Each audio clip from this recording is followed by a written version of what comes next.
Baik, assalamualaikum warahmatullahi wabarakatuh. Di sini saya mungkin ingin menceritakan bagaimana perjalanan yang umroh yang telah dilakukan dimulai tanggal 7 April 2022.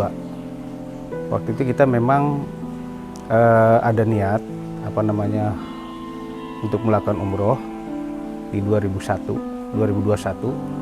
Tapi karena kondisi lagi COVID, akhirnya memang pemberangkatan kita akhirnya di hold. Waktu itu Bu Lis ngajakin saya sekitar bulan Maret gitu, mau umroh Ramadan nggak? Gitu. Tadinya sih saya masih pikir-pikir dulu lah ya gitu ya, karena saya juga masih kerja, jadi kan kesibukan di tempat kerja juga lumayan padat waktu itu. Tapi kayaknya semua waktu itu nggak tahu kenapa, kayaknya dimudahkan aja. Saya minta izin sama ke atasan saya, kata atasan saya boleh aja kalau mau ibadah silakan aja.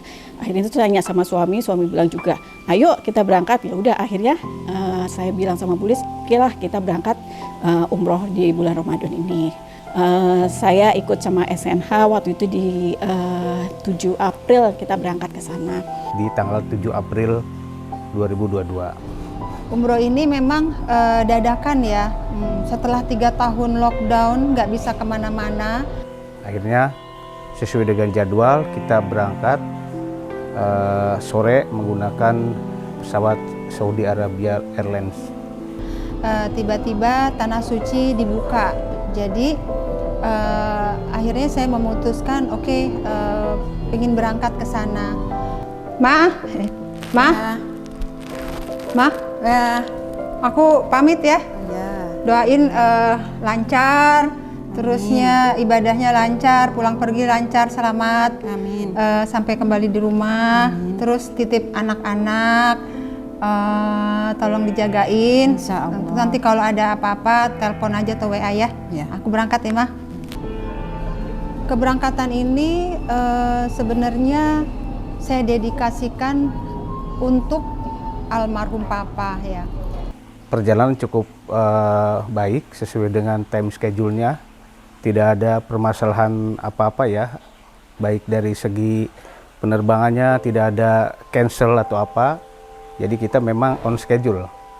Sampai di Saudi Arabia itu pagi hari lah, sekitar pas sahur kita. Karena kan kita waktu itu berangkat di minggu pertama bulan suci Ramadan. Jadi tanggal 8 pagi waktu Saudi Arabia kita sudah sampai di Madinah. Dan kita langsung waktu itu kita ke sholat dulu lah. Waktu di sana saya lumayan agak ini juga ya, mungkin agak merepotkan banyak orang, karena waktu pas di sana kebetulan kaki saya juga, lutut saya juga sakit, jadi saya pun sholat menggunakan kursi, jadi kemana-mana saya bawa kursi, jadi ya itu juga mungkin merepotkan juga buat teman-teman di sana, tapi Bu Lis dan teman-teman yang lain juga sangat membantu saya di sana. Kalau misalnya dalam ibadah itu Allah ridho, aku mau hadiahkan semua pahala yang diberikan Allah dalam aku umroh itu adalah untuk Papa, aku bilang gitu kan.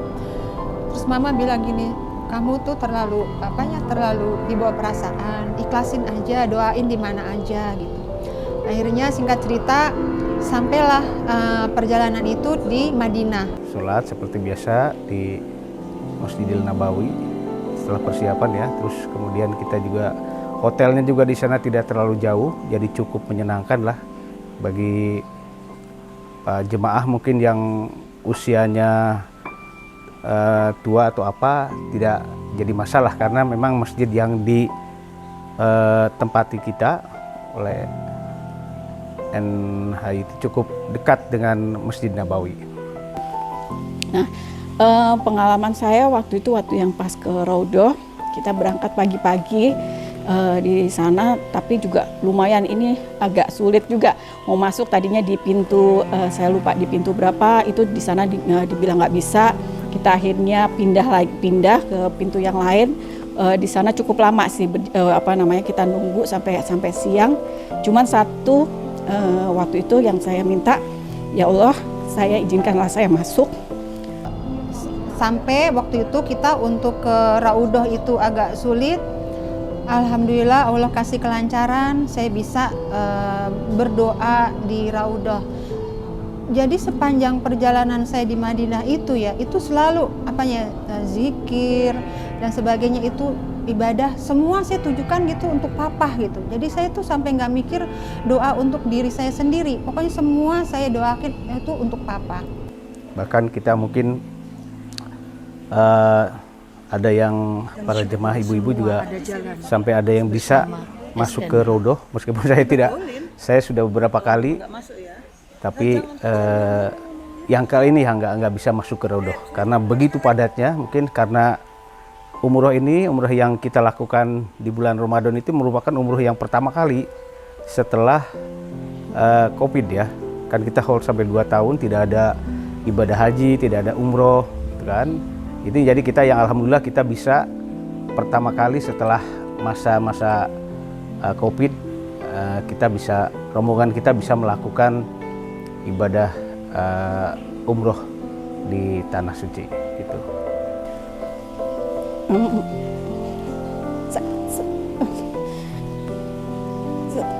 Saya Bu Indri, apa rasanya dengan membawa kursi bisa sampai ke Raudoh?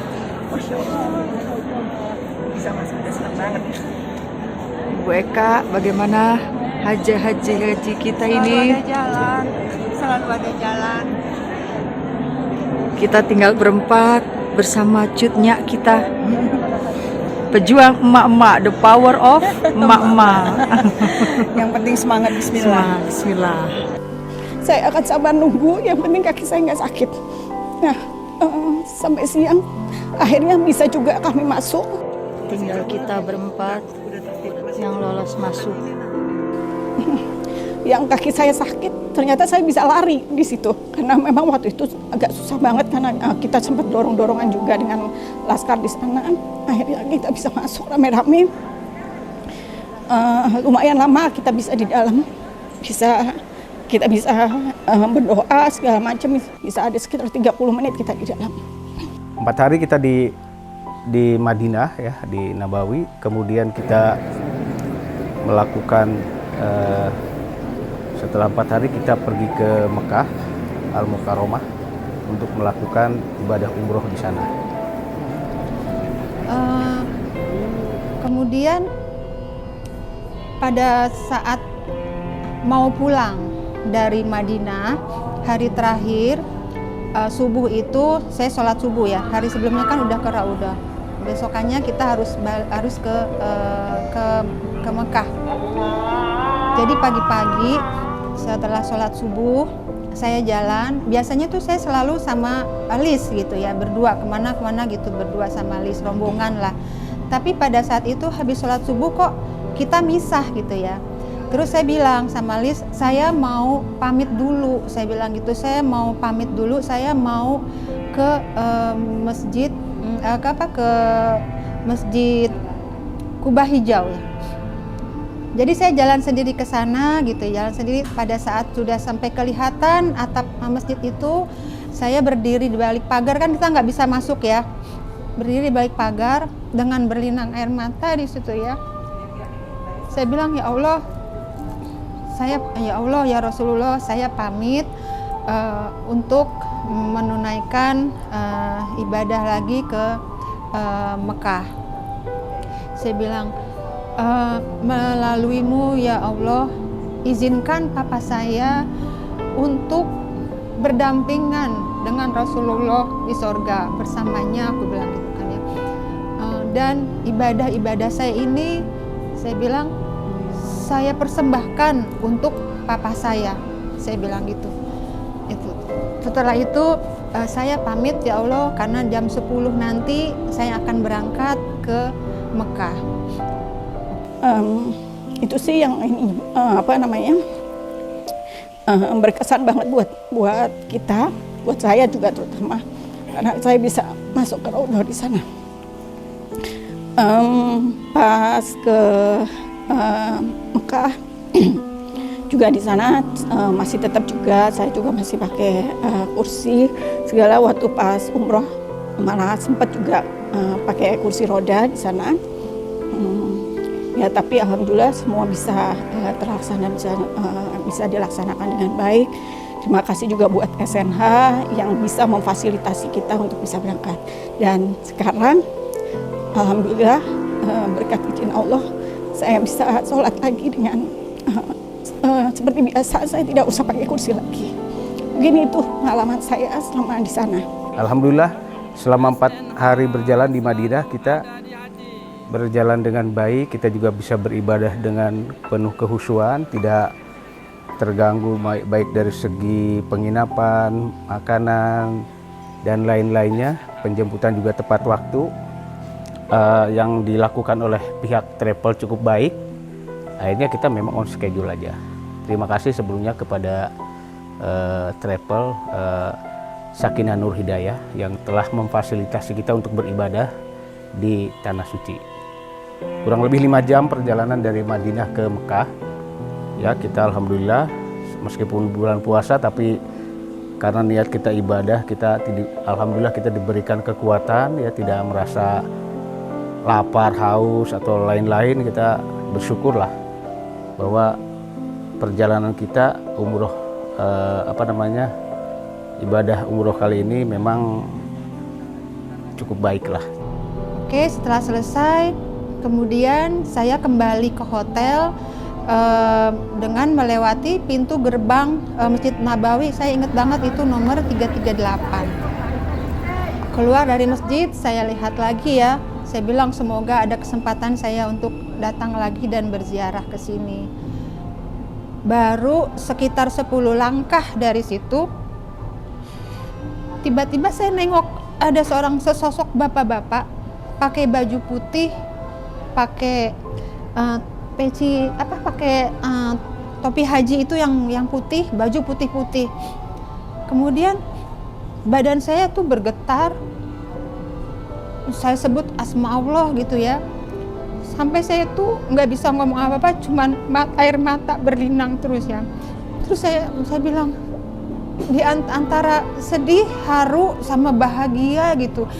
Ya Allah, saya bilang itu, saya seperti melihat sosok papa saya yang kembali hidup. Tapi saya dalam kondisi sadar bahwa itu bukan papa saya, itu adalah orang lain. Cuma saya yakin bahwa tidak ada daun yang jatuh ke bumi tanpa izin dari Allah. Itu saya yakini, bahwa saya bertemu dengan sesosok bapak-bapak itu adalah karena izin Allah. Saya pandang bapak itu dari jauh ya, kemudian wajahnya sangat mirip papa saya, sangat mirip, janggutnya, kemudian alis-alisnya yang sudah putih, janggutnya yang putih, kemudian juga ada tai lalat di sini, dan itu adalah posisi tai lalat papa saya. Ini adalah suatu kebetulan, tapi saya yakin tidak ada yang kebetulan di dunia ini tanpa izin Allah gitu. Saya samperin ya bapak itu, saya datengin, cuman saya permisi karena kan tahu bahwa saya ada di Madinah, bahwa menghormati bahwa itu bukan muhrim saya. Jadi kemudian saya dengan sopan saya ajak bicara, cuman kita ada kendala bahasa gitu ya. Dia hanya melihat saya aja gitu ya. Dan saya juga saya bilang permisi, mohon maaf saya mendekat. Bapak sangat mirip dengan papa saya yang sudah meninggal. Saya nggak tahu bapak itu ngerti atau enggak. Dia hanya melihat saya dengan tatapan penuh kasih sayang gitu ya, kasih sayang seorang bapak tua gitu kepada anaknya. Dia hanya diam saja, dia nggak bicara apa-apa, dia hanya melihat mata saya juga melihat matanya, tapi air mata saya itu tumpah. Kemudian saya cuma bersyukur, ya Allah, rasanya itu seperti apa ya, kita tuh sedang dahaga karena ingin melihat sosok papa, dan itu ternyata seperti papa saya ada di depan mata saya gitu. Saya sangat bersyukur sekali. Sampai saya lupa gitu ya bahwa sebentar lagi saya tuh akan berangkat jam 10. Kemudian tersadar dan saya pamit, saya bilang gitu, saya cuma saling Pak, kita saling mendoakan semoga Bapak sehat dan Bapak bisa kembali ke sini. Saya bertanya dia dari mana, dia juga nggak ngerti omongan saya, tapi kayaknya mungkin Bapak itu dari Pakistan ya atau apa. Kemudian saya kembali ke hotel dengan hati yang tidak bisa dilukiskan ya, bahagia, senang gitu ya, terharu gitu. Sampai di hotel, kemudian saya cari teman saya cari Liz, saya bilang, Liz, saya ceritakan kejadiannya, kemudian Liz tanya,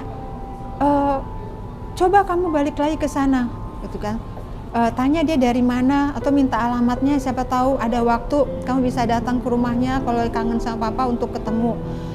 Dan saya juga sempatkan untuk telepon mama saya gitu ya, telepon mama pada saat itu sama telepon adik-adik, kita melakukan video call, bahwa saya itu seneng banget gitu ya ketemu dengan seseorang bapak yang mirip dengan papa saya. Kemudian karena didorong pingin melihat bapak itu lagi, dari hotel itu saya kembali lagi ke tempat di mana tadi si bapak duduk. Saya cari-cari gitu ya, ternyata bapaknya sudah nggak ada lagi. Saya tanya-tanya sama orang di sekitar situ, tadi lihat nggak ada bapak-bapak gitu yang di sini, tapi semuanya bilang nggak lihat gitu, mungkin nggak ngeh gitu ya kalau tadi ada. Saya sampai muterin ke masjid dari pintu 338 sampai ke ujung sebelah kanan, lihat kiri lihat kanan, cari, ternyata nggak ketemu. Cukup ini. Saya itu udah pertama tahun 2017. Di sana juga saya melakukan ada kurang lebih 3 kali umroh di sana. Jadi ini yang kalau dihitung ini jadi yang keempatnya, keempat kali umroh ya ke Mekah itu. Di Mekah hotelnya juga cukup lebih bagus dan lebih dekat daripada di Madinah ya. Jadi hotelnya itu namanya lupa saya. Pokoknya itu berhadapan sekali dengan pintu Masjidil Haram gitu ya. Jadi kita tinggal dari hotel kalau mau sholat itu tinggal turun. Terus nanti tinggal jalan aja, jalan udah halaman Masjid Haramnya gitu loh. Jadi kita di sana juga cukup, memang kendalanya adalah karena cukup padat sekali ya. Jemaah waktu itu memang sangat berjubel. Jadi istilahnya kalau kita telat ke masjid, ya kita dapatnya mungkin di luar atau di apa.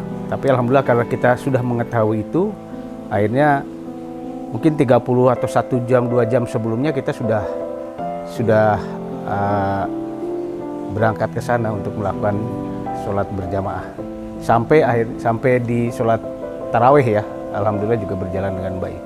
Kemudian juga ingin ingin berfoto berdua gitu ya, seperti foto saya dengan papa saya gitu, tapi nggak ada. Cuman dari situ hikmahnya adalah bahwa pada saat kita berdoa dengan sungguh-sungguh gitu ya, Allah pasti kasih kita jalan. Kebetulan saat itu adalah saya berdoa bukan untuk dipertemukan oleh papa, karena saya itu kan nggak mungkin saya di dunia dipertemukan sama papa karena kita sudah beda dunia. Saya hanya berdoa, ya Allah, bila Engkau ridho dengan semua ibadah-ibadahku, bila Engkau memberikan aku pahala, berikanlah, hadiahkanlah pahalaku ini semuanya untuk papaku. Aku hanya bilang gitu ya.